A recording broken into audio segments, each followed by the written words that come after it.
आनंद की बात तो ये है कि श्री ठाकुर जी या बार साक्षात जन्म लीने हैं महाराज। ऐसो यासो पहले कभी ना भयो, यानी या एक एक तीर्थ, एक एक मंदिर, एक एक गांव या ब्रज को तीर्थ है, या देश को तीर्थ है महाराज। फिर भी गोपी कह रही हैं जयति तेधिकम जन्मना ब्रज श्रयत इंदिरा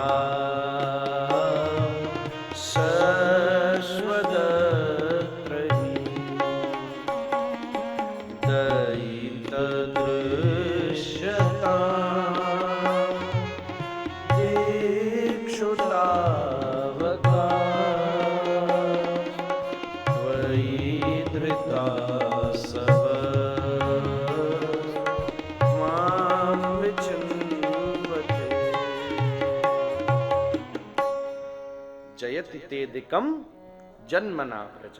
क्या कह रही है पहली लाइन में? हे ठाकुर जी, या ब्रज की जयति है गई, ब्रज की जय हो, ब्रज की जय हो। ये ब्रज अनंत लोकंते विजयी है गो, आगे निकस गो। क्यों? क्योंकि आपने या में साक्षात जन्म लीनो है महाराज। ये उत्सव को स्वरूप है। इसलिए कृष्ण जन्मोत्सव को हम यामारे ऐसो उत्साह में, क्योंकि केवल भगवान प्रकट भय, वो तो युगावतार, कल्पावतार, हर क्षण क्षण ये काल भी भगवान को स्वरूप है। जैसे ही 6:01 भयो तो वो 1 सेकंड के रूप में ठाकुर जी आए, ऐसा भी मानना चाहिए। 2 सेकंड रहते फिर ठाकुर जी आ गए। तो श्री ठाकुर जी क्षणावतार हैं, कल्पावतार, कालावतार हैं, साक्षात काल परमात्मा का ही स्वतंत्र स्वरूप है। फिर या में कौन सी बड़ी बात है जो हमारे ठाकुर जी आए हैं? अवतार हर बार हो गए, अवतारी भी अनेक बार हो गए, पर साची कहूं पहली बार ऐसो भयो है कि अवतारी ने भी जशोदा देवकी के गर्भ से जन्म लियो है महाराज। ऐसो कभी ना भयो। यही उत्सव की खासियत है, ये उस उत्सव को आनंद है महाराज। मथुरा में जन्म लेके श्री लालन गोकुल माऊ विराज रहे हैं। मथुरा में यानी जन्म लियो है, और गोकुल में झूले पलना। श्री ठाकुर जी गोकुल में जन्म लेके गोकुल में, मथुरा में जन्म लेके गोकुल में पलना झूल। गोकुल को अर्थ है, गो मतलब इंद्रियां, उनको कुल, उनको मूल ये हृदय, ये मन। साची कही जाए ठाकुर जी सब जगह हैं, को काम के ना, काम के तो तब हैं जब तुम्हारे हृदय में है। ये बताओ यहां कितने हनुमान जी से पूछी ना विभीषण ने, बाप प्रसंग को काम वो याद दिवानी पड़ेगी।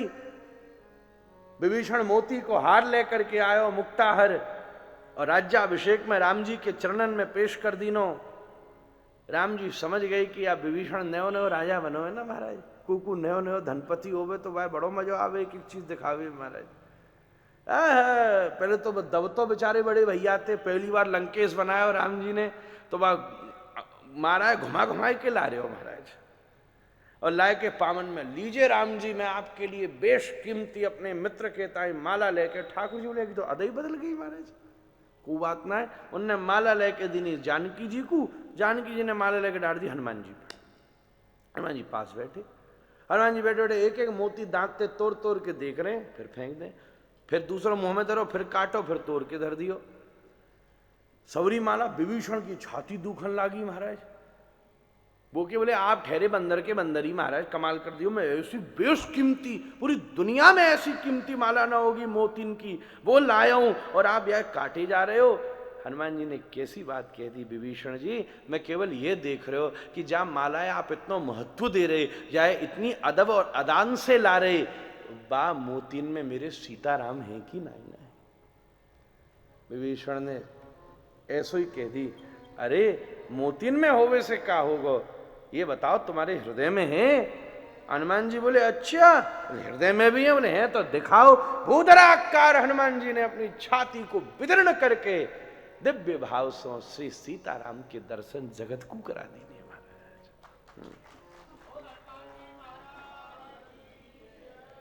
यहाँ के अध्यक्ष से वही विराजमान है महाराज, बिल्कुल ध्वजा में पीछे हमारे सामने बिल्कुल दिव्यता से बैठे हैं। मेरे एक मन में क्या बात आई थी, मैं कल भी सोच रहे हो तो, जैसे हनुमान जी गरुण स्तंभ हो गए वैसे ऊपर विराज रहे हैं, और ठीक हमारे सामने जहाँ वृक्ष है या आंगन के बीच को वहां में 3 डारियां हैं।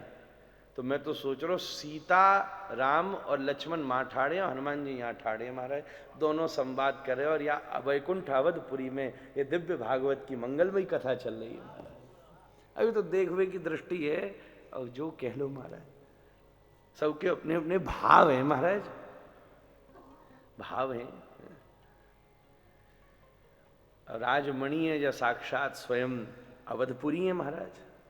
देखो 3 ही डारी हैं, चेक कर लो नीचे से, तन से 3 निकस रही है। तो या तरफ तो मुझे वो सीता जी ने पीछे ओट से में बैठी है, क्योंकि सब जनता आई हुई है। राम जी यात्रा में, लखनलाल जी यात्रा से सेवा कर रहे हैं, और हनुमान जी सामने दिव्य भाव से महाराज दर्शन सब पे दे रहे हैं, और उन दोनों के बीच में और हम सब दोनों बैठ करके खूब आनंद ले रहे हैं महाराज। ऐसा दिव्य भाव है।